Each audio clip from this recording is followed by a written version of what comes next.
e vamos falar agora com o nosso entrevistado, o nosso convidado Altomiro Borges, jornalista, coordenador do Centro de Estudos da Mídia Alternativa Barão de Itararé, ele que também tem o blog do Miro, né, altamiroborges.blogspot.com.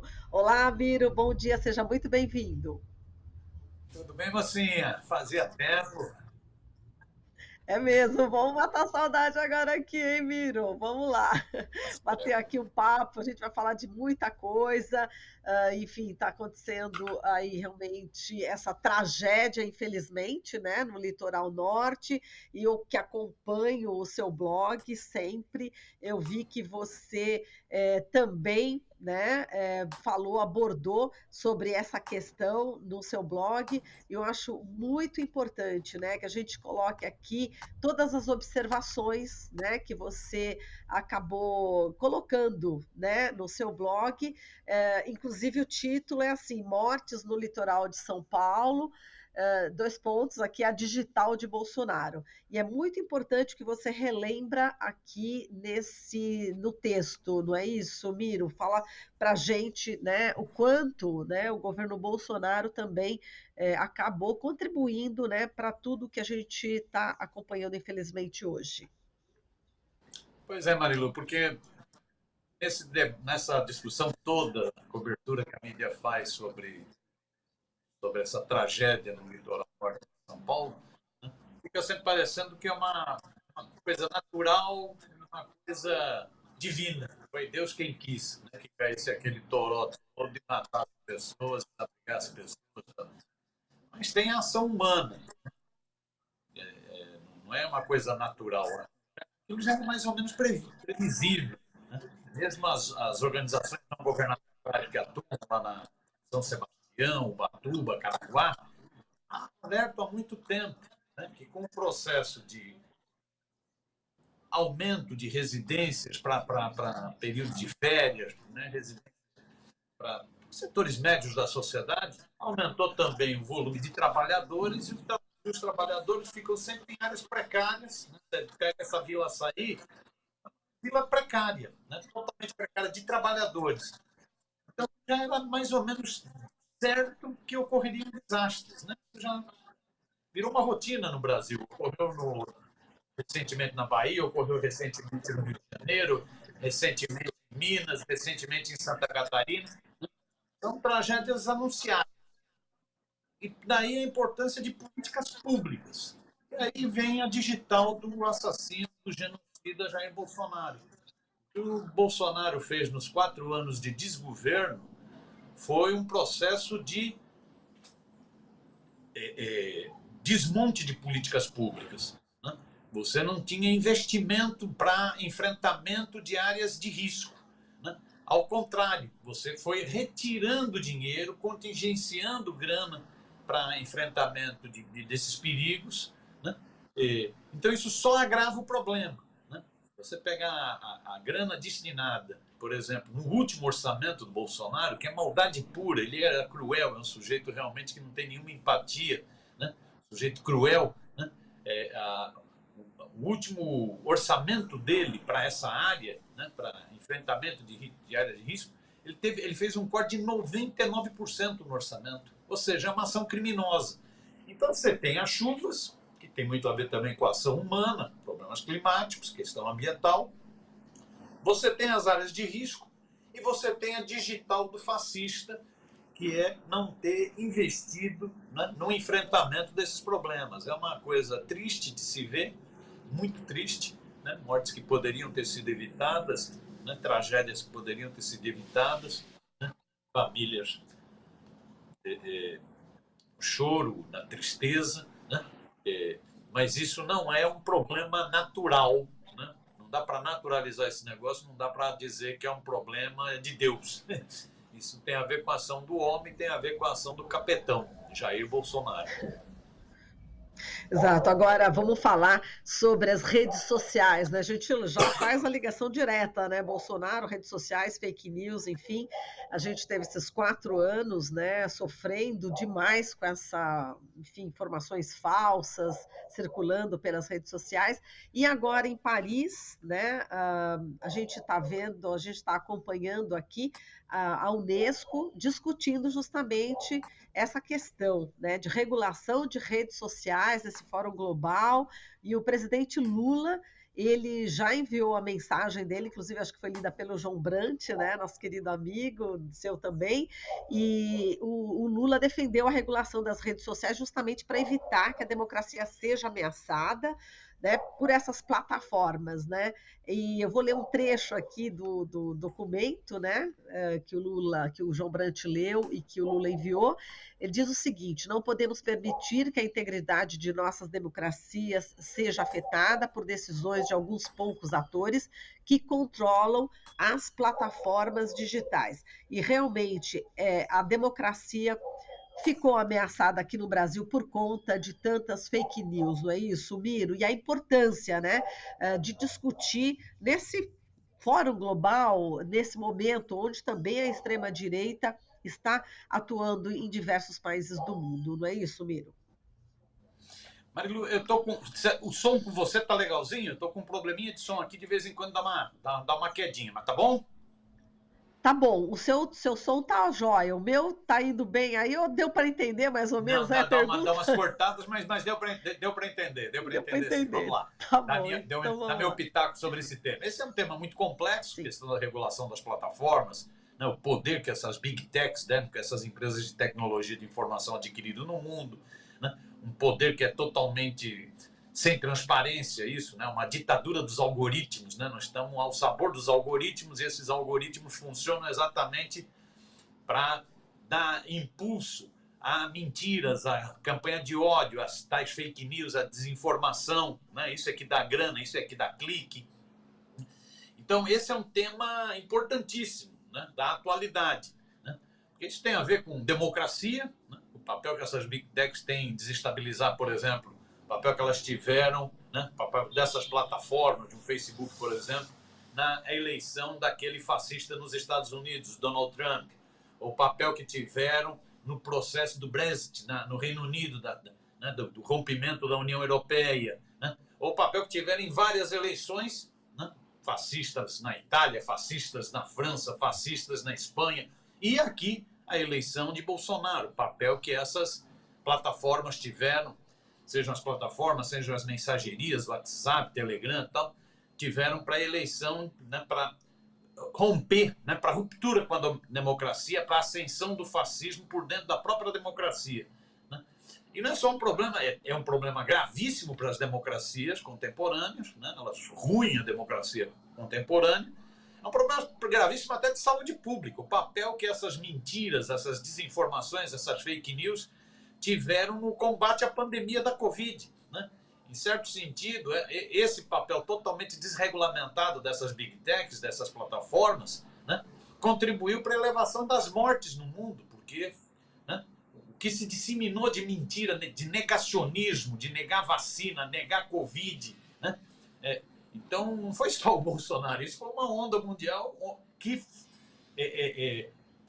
circulou de forma acelerada através dessas redes, né? E alguns já nem chamam mais de redes sociais, porque elas não têm muito de social, ao contrário, elas levam à negação da sociabilidade. São redes digitais, né? E muito de esgoto tem nessa. Então, nesse sentido, há necessidade de discutir a regulação desse setor. É um setor que tem muito poder, tem muito dinheiro, não é para menos que entre os 10 maiores bilionários do mundo, 6, né, são exatamente dessa área de tecnologia de informação, né?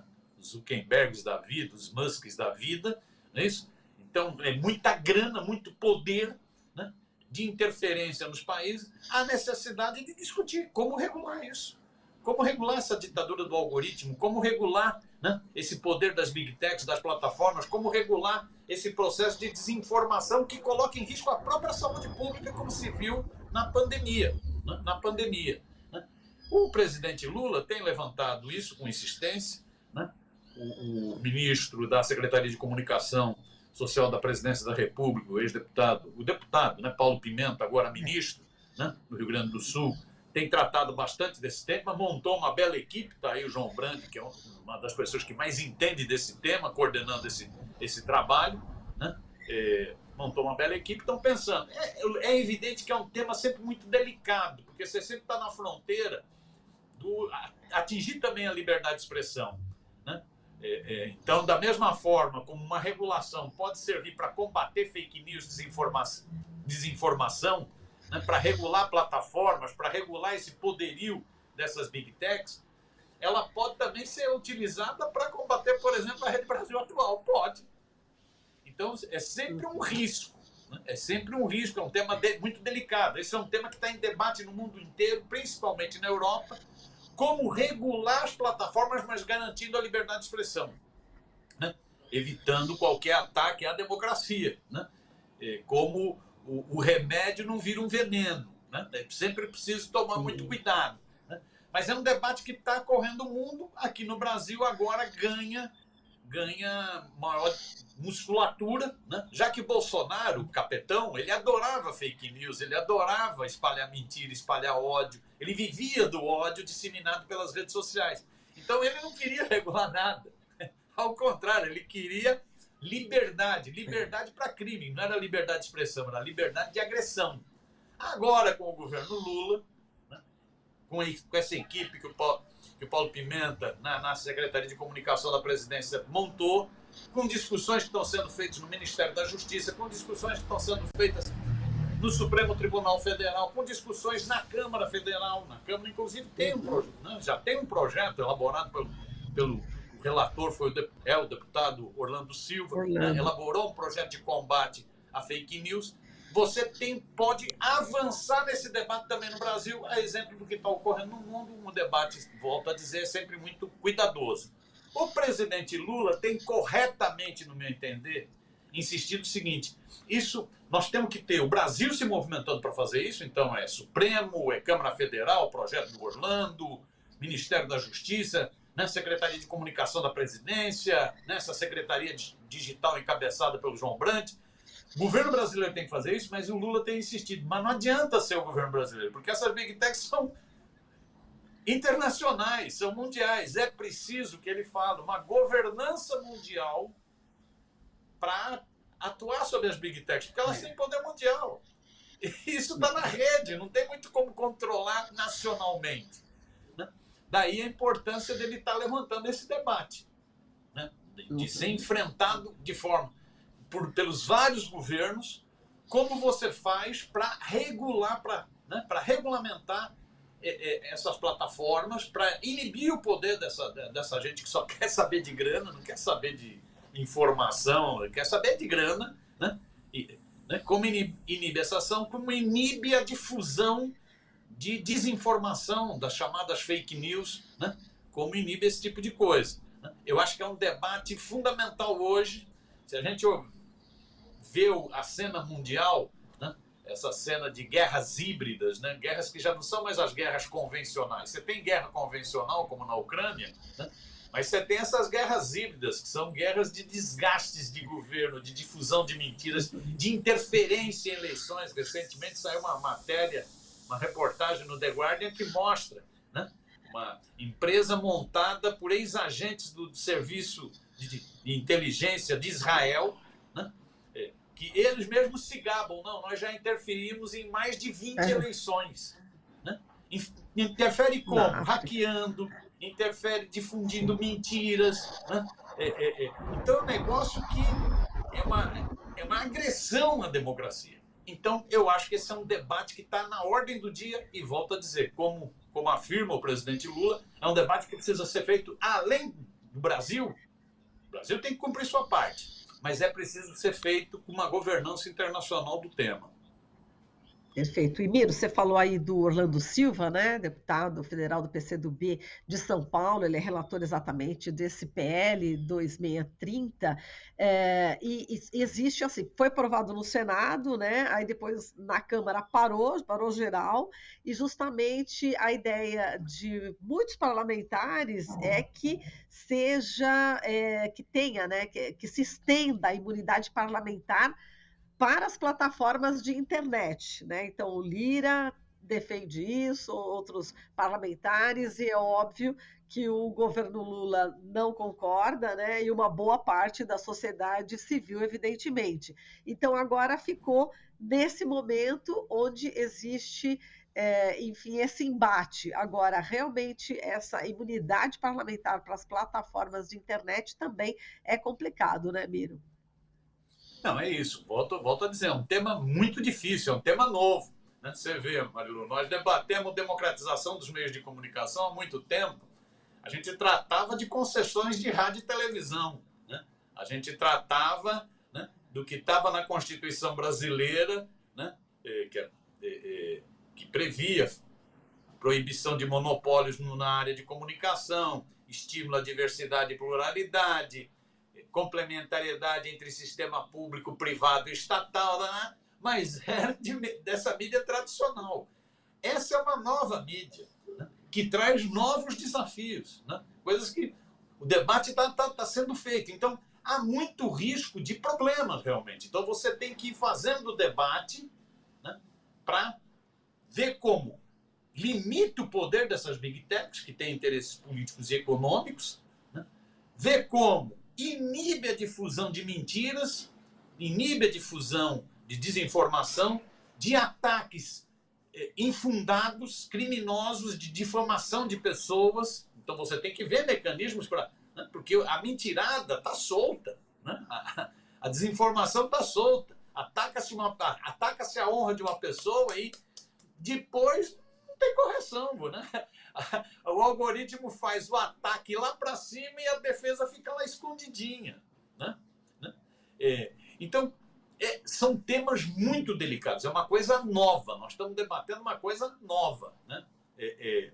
Esse é um debate que está rolando o mundo, né, para ver como você inibe o poder das big techs, mas não limita a liberdade de expressão.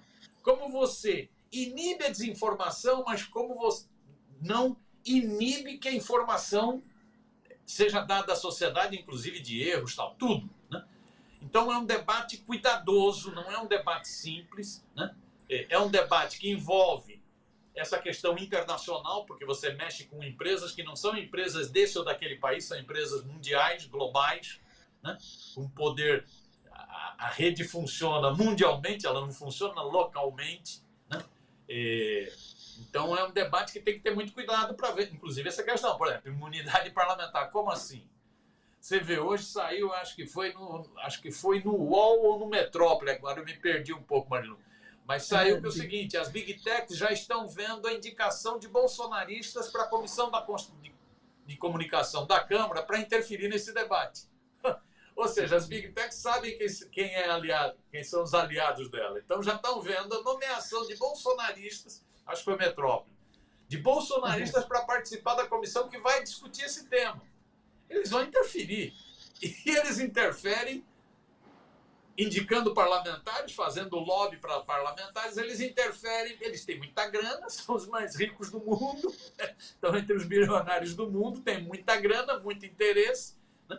Eles vão interferir nesse debate. Ou seja, a sociedade tem que se pronunciar, o governo está certíssimo em abrir esse debate, né? João Brant vai ter um bocado de trabalho, mas ele é um bicho muito competente, vai se dar muito bem nisso, né?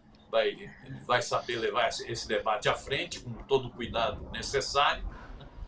Cuidado e urgência, porque é urgente também tomar atitudes com relação a esse poder das big techs, a essa manipulação que existe, essa desinformação que campeia solta, é urgente tomar medidas. Então, nesse jogo que nós estamos metidos agora. As big techs, volto a dizer, como noticia hoje o Metrópole, as big techs já estão totalmente articuladas para interferir nesse debate. Ou a sociedade interfere, ou as big techs saem ganhando.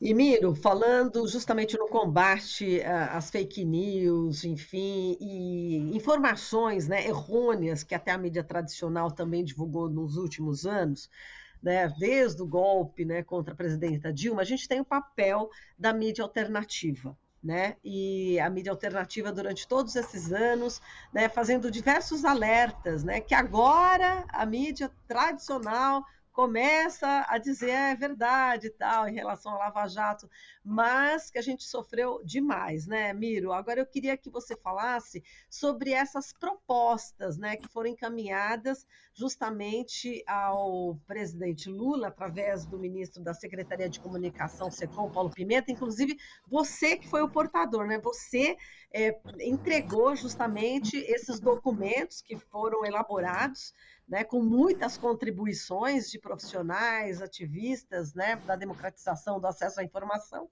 E eu queria que você falasse sobre a mídia alternativa e qual a expectativa. A gente sabe que o presidente Lula atendeu também numa coletiva a mídia alternativa, mas o fato é que também o presidente Lula tem atendido bastante a Globo News, não é isso, Miro? Então, Maria, é verdade.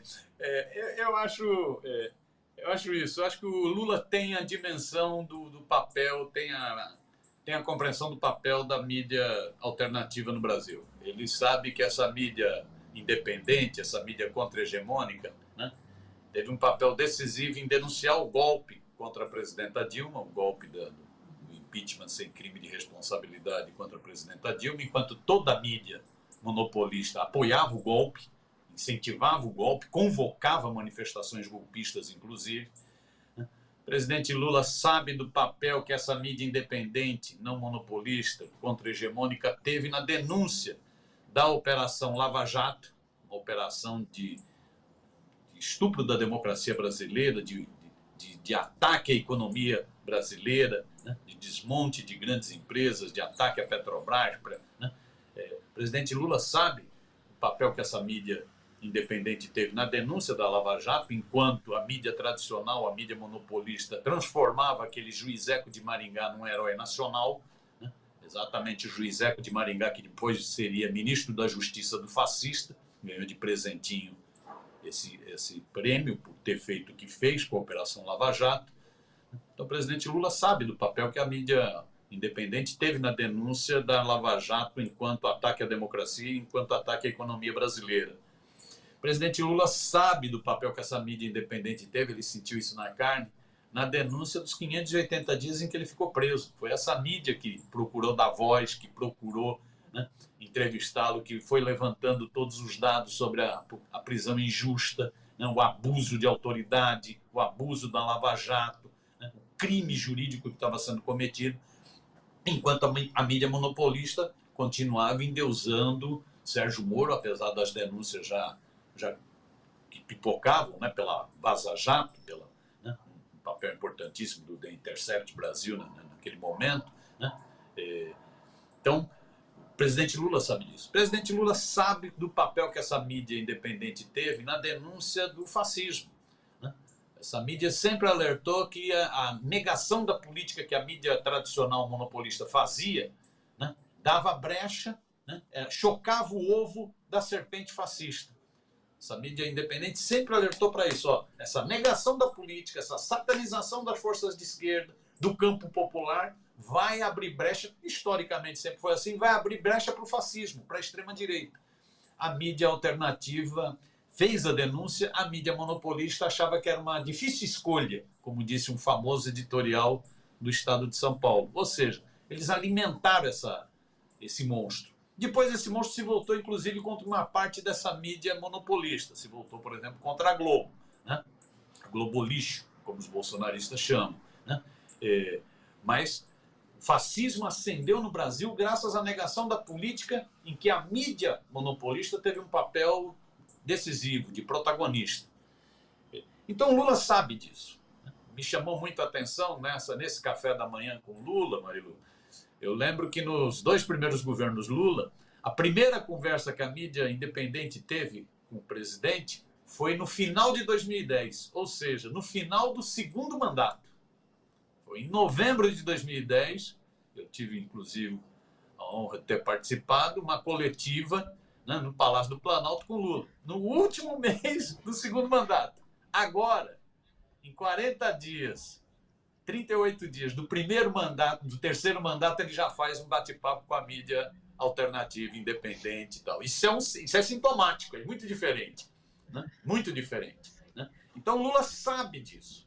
O Lula sabe que mesmo o namoro com a mídia tradicional, com a Globo da vida, é um namoro temporário, é uma aliança tática para combater o monstro, para combater o fascismo. Mas que há muitas diferenças, é só ver as diferenças no campo econômico. A Globo defende uma visão ultra-neoliberal de economia. O presidente Lula não foi eleito com essa bandeira. A Globo é contra direitos trabalhistas. O presidente Lula não foi eleito com essa bandeira. A Globo é a favor do teto de gastos. O presidente Lula não foi eleito com essa bandeira. A Globo é a favor do Estado mínimo que retira grana de políticas de enfrentamento a tragédias naturais, por exemplo. A Globo é a favor do Estado mínimo. Retire grana para desastres naturais, entre aspas. Então, o Lula sabe que há um namoro tático, ele vai lá dar entrevista para a Globo. Ele sabe que tem um namoro tático no enfrentamento do fascismo, do golpismo. Mas é tático. Daqui a pouco essa lua de mel acaba. E o Lula sabe da importância da mídia independente, alternativa, contra-hegemônica, seja lá que nome que se dê a isso. Então, ele sabe disso, porque ele vivenciou o golpe de impeachment, a prisão de 580 dias dele e a ascensão do fascismo. Ele sabe disso. Daí, o significado, a simbologia de logo no início de governo ele já ter feito esse papo com 40 veículos da mídia independente.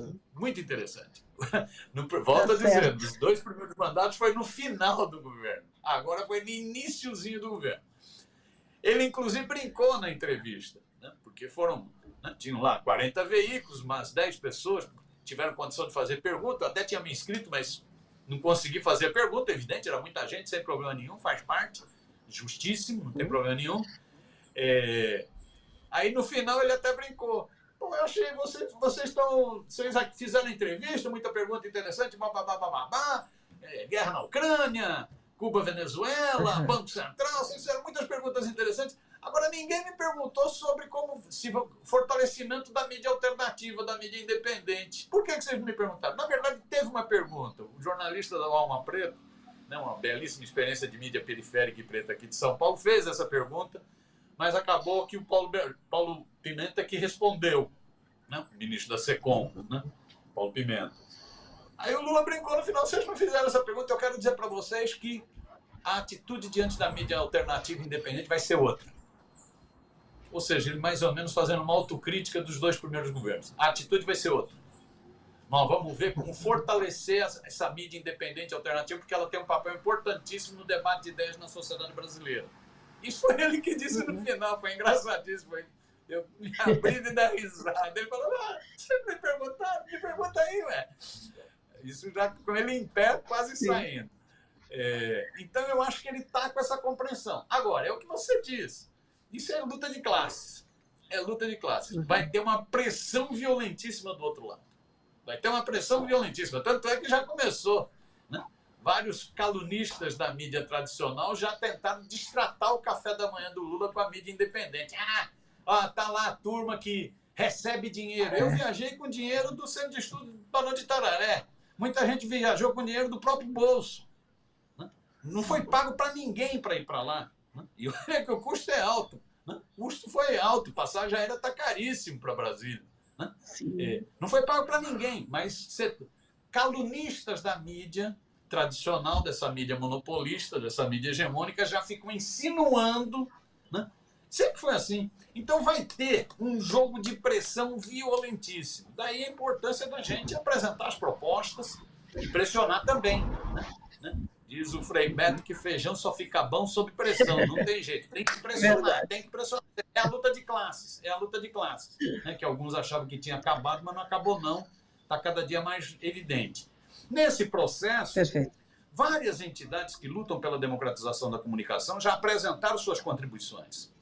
A Abraço de rádios comunitárias, a BCCom de TVs comunitárias, né? O FNDC como um fórum que reúne todas as entidades, o Fórum Nacional pela Democratização da Comunicação. Várias entidades já apresentaram, já no período de elaboração de diagnóstico e propostas para o governo, na equipe de transição, né? foi feita reunião, né? Entregue o documento das várias entidades, e logo depois da montagem do Ministério, da SECOM, né? Várias entidades também têm se reunido. Paulo Pimenta é uma pessoa muito aberta a esse tema, é uma pessoa muito arejada, né? Uma pessoa que sempre esteve na linha de frente da batalha pela democratização da comunicação. Então, várias entidades têm se reunido com Paulo Pimenta, apresentado propostas. Um dia antes do café da manhã com o presidente Lula, eu tive a oportunidade de um papo bom, excelente, com Paulo Pimenta, com o ministro, onde o Centro de Estudos Barão de Itararé apresentou uma proposta de fortalecimento da mídia alternativa, inclusive nessas coletivas, como fazer mais essas coletivas, como rodiziar mais, né? Você tem uma mídia regional hoje muito interessante no Brasil, como fortalecer essas mídias regionais, né? Então, o Centro de Estudos de Mídia Barão de Itararé apresentou nessa ocasião essa proposta. Mas várias entidades têm apresentado e o ministro está muito aberto para esse debate. Eu acho que a gente vai avançar nesse tema agora, sabendo que é um tema de disputa. Não vai ser fácil. Não vai ser fácil. E assim a gente termina a nossa conversa aqui, Miro. Foi um prazer recebê-lo, um forte abraço. E a gente espera contar com você mais vezes aqui no jornal, viu? Não fica muito longe da gente, chamar, não. Marilô. Adoro o trabalho que vocês realizam, adoro mesmo. Parabéns pelo trabalho. Desculpa aí as besteiras proferidas. Imagina, okay? Não tem besteira nenhuma. Um beijo, Miro, para você, querido. Até mais. Beijão, bom trabalho. Aqui. Obrigada. Falamos com Altamiro Borges, jornalista, coordenador do Centro de Estudos da Mídia Alternativa, Barão de Itararé. Estamos apresentando Jornal Brasil Atual. As notícias que os outros não dão.